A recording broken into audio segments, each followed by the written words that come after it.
Oh, yeah. I tell you what, a person who believes that this wasn't set up by our own government is an idiot.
Okay, so I need everyone who is prepared today to remain seated. Those who are not prepared, stand, please. I already know who you are, so you might as well just go ahead and stand.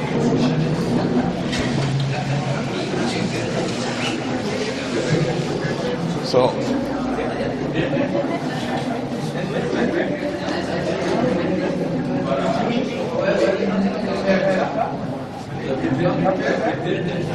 those who are not prepared are standing. Those who are not prepared are standing. If you are prepared, you're going to sit down.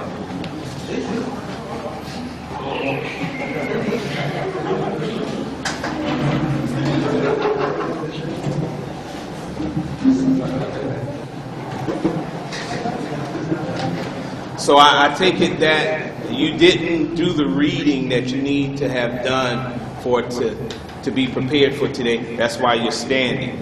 You didn't read the next chapter after chapter 2, and that's why you're standing. If you have read the chapter after chapter 2, which is chapter 3, then you are somewhat prepared, at least enough to do what we're going to be doing over the next 2-3 days. So if you have read chapter 3, you can have a seat.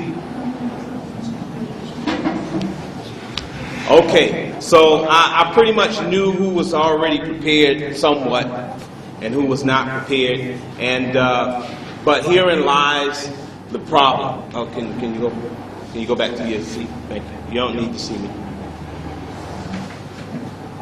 Miss Farr. And I think, and I'm going to turn off the air conditioner for a moment because I want them to hear what you're about to say, because I'm about to ask you a question. And I know it's a question you can answer because it's not a difficult question. So I know it's a question that you can answer. So don't worry about it. Don't be afraid. Miss Farr, what is the name of chapter 3? The title of chapter 3.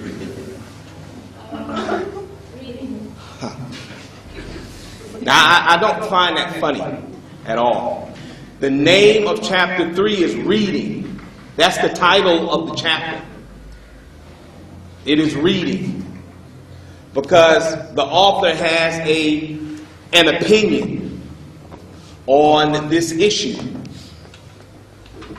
And it's not reading in general, but people not reading specifically. People not reading, not caring about reading, not interested in reading. And he has an opinion on that. So he wrote a whole chapter about it, where he very eloquently presents his opinion, and I think supports it very well. The interesting thing is that he wasn't talking about people in the future. He was talking about people in the present during his time. But as you read that chapter, you realize that he must be also talking about people today.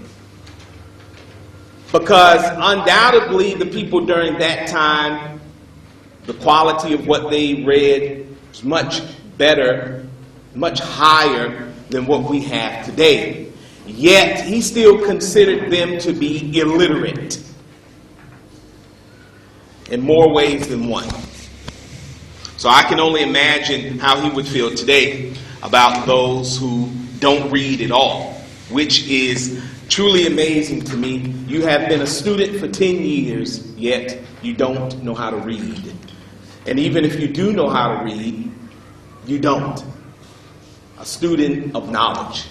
So he wasn't talking about students, and that's the very interesting thing. He wasn't even talking about students. He was talking about adults. Because he assumed that during the time of their studies, they did read.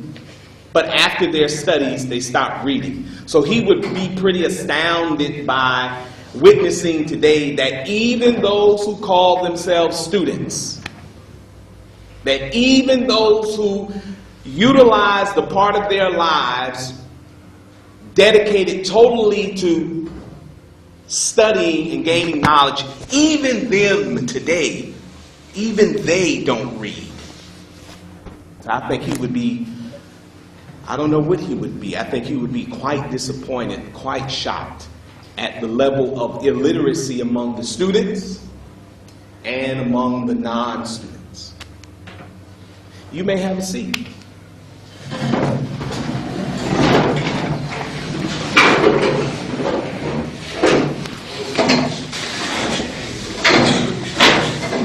So I'm going to read. If you would like to follow me, you can. I'm reading chapter 3. I'm starting in the second paragraph. And if you're not going to read, at least you can listen to me read. That's the least you can do. That is the least you can do. Listen to me read. Let me get my tea. And like I said, he is presenting a position here, his opinion. So we're trying to find out a few things as we read what he wrote. One is, what is his position? And two is, how does he present it? Well, actually three. And four, his conclusion. What is his conclusion? And he comes to a few conclusions. And I'm going to try to stop at each time he comes to a conclusion. Now, this is what you need to do as a student and SAT hopeful. Undoubtedly, whether you like to read or not, you will have to read on the SAT. It will determine whether you get past it or not. So in that situation, you will be forced to read. These are the type of passages that are on the SAT. You might easily one day come across a few paragraphs from Walden, which I have seen, and it will sound just like this. So I'm going to start. The best books are not read even by those who are called good readers. What does our Concord culture amount to? There is in this town, with very few exceptions, no taste for the best or very good books, even in English literature, whose words all can read and spell. Even the college-bred and so-called liberally educated men here and elsewhere have really little or no acquaintance with the English classics. And as for the recorded wisdom of mankind, the ancient classics and Bibles, which are accessible to all who will know of them, there are the feeblest efforts anywhere made to become acquainted with them. I know a woodchopper of middle age who takes a French paper not for news, as he says, for he is above that, but to keep himself in practice, he being a Canadian by birth, And when I asked him what he considers the best thing he can do in this world, he says, and I need for you to listen to this, besides this, to keep up and add to his English. This is about as much as a college-bred generally do or aspire to do.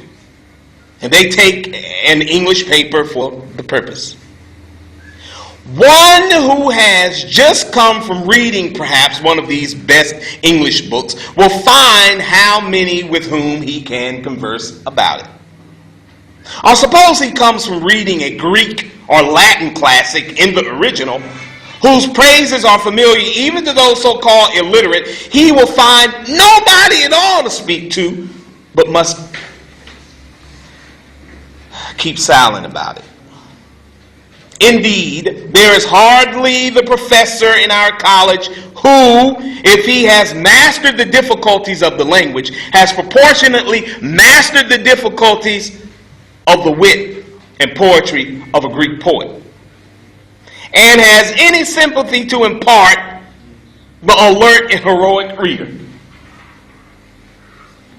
And as for the sacred scriptures or Bibles of mankind, who in this town can tell me even their titles? Most men do not know that any nation but the Hebrews have had a scripture. Any man, will go considerably out of his way to pick up a silver dollar. But here are golden words, which the wisest of men of antiquity have uttered, and whose worth the wise of every succeeding age have assured us of. And yet we learn to read only as far as easy reading. Hunger Games. Fault Not Stars. The primers and class books, and we leave school the little reading, the story books, which are for boys and beginners. And our reading, our conversation and thinking are all on a very low level, worthy only of pygmies and manikins. Pygmies being subhumans and manikins being lifeless. As if on the level of thinking, we can't think at all. We're like brainless zombies, walking, eating, and only desiring our desires. We do not use our brains. We put things in our ears and we close our eyes and listen. And then we open our eyes and we turn on the TV and we watch. But we never think. Because what's in our ears and what we're watching is doing the thinking for us. That magnificent organ in our brain, in our head called the brain, we don't utilize it all. Its many abilities go pretty much untouched. And we live our lives like that. Like zombies. Very easily to be controlled. You could be tricked into believing anything. Because you don't use your brain. People think for you. When you don't read, you don't know anything. You only know what people tell you. There is no well to that. There's no smart comment you can come to that. Unread, unlettered people, they can't use their brains. They can only do. They can't think. They can do what they're told, but they cannot think about what they were told to do. Enough to not do it if it was wrong. Yes? Can propaganda just exist in newspapers was also what we...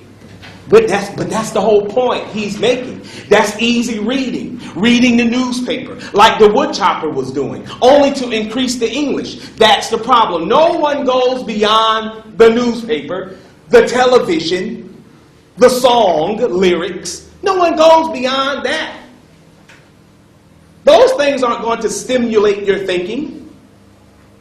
The easy books, the Hunger Games, the Divergence, and the Fault in Our Stars books aren't going to cause you to go beyond. No. That's the easy stuff. For boys and beginners. That's the whole point he made. But what about Walden? That I've heard so many students say, I can't understand anything. Not even without an effort, not even without a try, not even without some time spent, we give up. Anything that is worth reading, just as the author is saying here, we don't attend to. We don't spend time with. We give up on. We are happy reading the news article, the easy reading book, or even worse, just watching the movie. And that's it. We're happy. Like brainless zombies. Like zombies. We're on the level, he says at the end, on the level of pygmies and mannequins. Mannequin, you know what a mannequin is? You've been to the mall. You've seen a mannequin, right? Do you see the mannequin doing anything? The mannequin doesn't even decide what clothes they wear. Somebody puts the clothes on for them. Well, how much different are you? Because you don't decide what clothes you wear. You're looking at the mannequin to decide. The mannequin tells you those are the clothes you're supposed to wear. So what? You're not different from the mannequin, just like the author is saying. And pygmies, they're not even humans. Subhumans. All right, let's continue. I aspire to be acquainted with wiser men than this our Concord soil has produced, whose names are hardly known here, or shall I hear the name of Plato and never read his book? As if Plato were my townsman, and I never saw him, my next neighbor, and I never heard him speak, or attended to the wisdom of his words. But how actually is it? His dialogues, which contain what was immortal to him, lie on the next shelf. And yet I never read them? We are underbred and low-lived and illiterate. And in this respect, I confess, I do not make a very broad distinction between the illiterateness of my townsmen who cannot read at all and the feeble intellects. We should be as good as the worthies of antiquity, but partly by first knowing how good they were. We are a race of tent men and soar but little higher in our intellectual flights than the columns of the daily paper.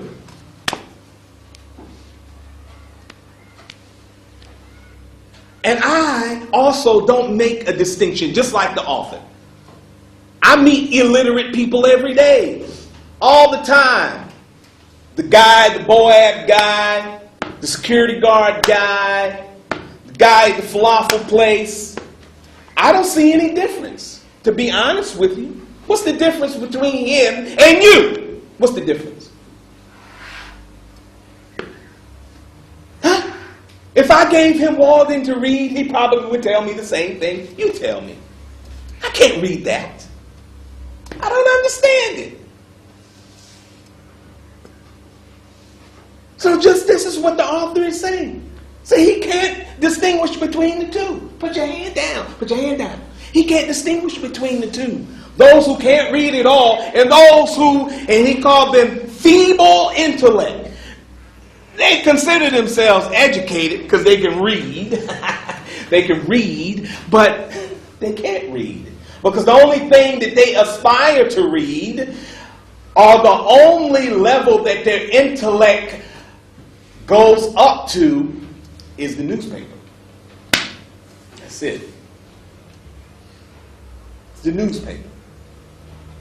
That information which has been chopped, edited, and produced especially for those who are brainless and who don't know how to read. So they want to make it like really simple for you. I remember when articles were long. Now they're this big. Internet has even made the article like 2 paragraphs. I remember you used to back 20 years ago, you get the newspaper, long article. Now you look on the internet, it's 2 paragraphs. Cut out everything. You used to even be able a long time ago to underline words you didn't know in the newspaper. Now, there are no words you don't know when you read a news article. That's strange. And that's what we aspire to. I read a news article today, so I satisfied my reading. Yes, I read Fault in My Stars about 10 times. So now I'm ready to tackle the heavy stuff. I got most. All right, let's continue. Let us continue, please. It is not all books that are dull as their readers. I love that line. It is not all books that are as dull as their readers. I hate to hear students say it's a boring book. No, you're a boring reader. You don't know how to read, so you can't understand enough in order to get excited about what you're reading. I just got excited about that one line. This is way better than the Divergent trilogy and the Hunger Games trilogy and all of that. That one line blew all those books away.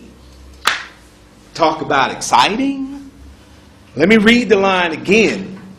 It is not all books that are dull or as dull as their readers. So before you talk about how boring a book is, you need to think about how boring a reader you are. When you don't even aspire to increase your vocabulary, you are boring. You're boring. A boring reader. Anyway, there are probably words addressed to our condition exactly, which if we could really bear and understand would be more solitary than the morning or the spring in our lives and possibly put a new aspect on the face of things for us.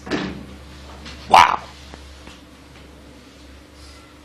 Wow. We read something and we don't understand it, and that thing that you read could have improved how you think. But because you couldn't understand what you just read, because you skipped over the words and you didn't bother to look them up, you missed a very good point that was being made. Now, I'm not just talking about this book. I'm talking about any book. How many a man has dated a new era in his life from the reading of a book? How many of you have read a book and it changed your life?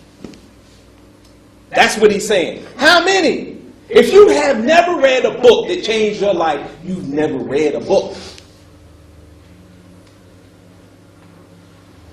There is a book out there that will change you. After you read it, you won't go back to thinking the way you did before. If you haven't read a book yet that has changed your life, you haven't read a book yet. This is what he is saying here. Okay, I'm going to stop stopping because I want to continue reading. The book exists for us. Perchance. I just want to turn on the this. I'm going to turn it off when it gets cold. Okay, let me get back. All right. The book exists for us, perchance which will explain our miracles and reveal new ones.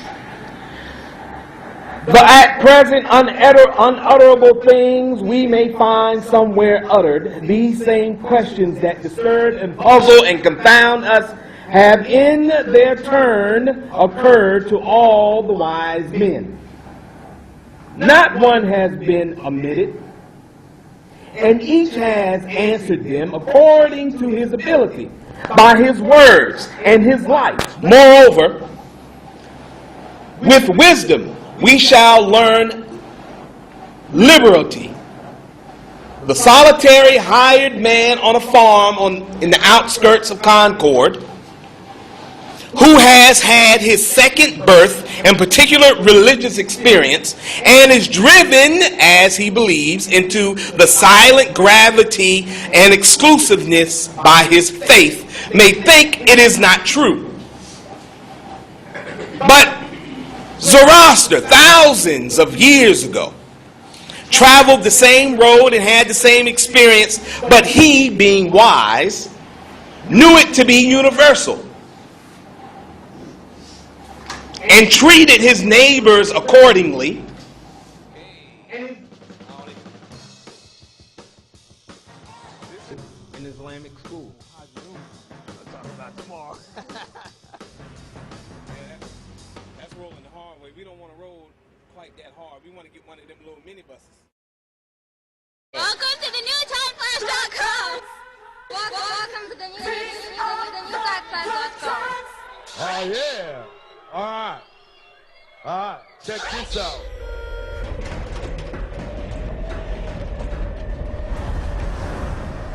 I would not be asking any one of you to take this leap if I did not have complete faith in your ability to succeed.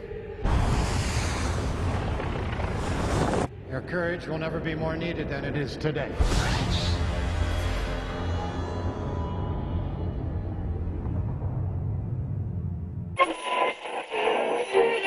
Tell you what, a person who believes that this wasn't set up by our own government is an idiot.